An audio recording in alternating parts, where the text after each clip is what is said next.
છોટાઉદેપુર જિલ્લાના કદવાલ ગામે યોગેશ્વર હોસ્પિટલ બોડેલી દ્વારા સર્વરોગ નિદાન કેમ્પ ફ્રીમાં યોજાયો હતો। પાવીજેતપુર તાલુકાના કદવાલ ગામના રેફરલ હોસ્પિટલ તથા સામૂહિક આરોગ્ય કેન્દ્ર કદવાલમાં મફત કેમ્પનું આયોજન કરવામાં આવ્યું, જેમાં કદવાલ જેવા અનેક ગામડા વિસ્તારના અનેક આદિવાસી ભાઈઓએ આ કેમ્પનો મોટી સંખ્યામાં લાભ લીધો। કદવાલ રેફરલ હોસ્પિટલ તથા સામૂહિક કદવાલ કેન્દ્ર ખાતે 150થી વધુ દર્દીઓએ આ બોડેલી યોગેશ્વર હોસ્પિટલ કેમ્પનો લાભ લીધો હતો।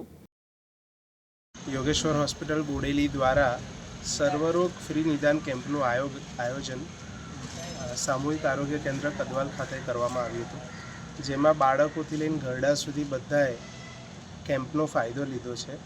કેમ્પમાં શુગર, કાર્ડિયોગ્રામ જેવી દરેક તપાસ પણ ફ્રીમાં કરી આપવામાં આવી હતી અને બીપી છે, ડાયાબિટીસ છે, ઓસ્ટિયોઆર્થરાઇટિસ છે, હૃદયની બીમારી છે, બધાની દવાઓ પણ જેટલી શક્ય હોય એટલે અમે ફ્રીમાં આપવાનો અને એક અવેરનેસ ગામડાના રૂરલ એરિયાના દર્દીઓમાં ફેલાવવાનો એક નાનકડો પ્રયત્ન કર્યો છે।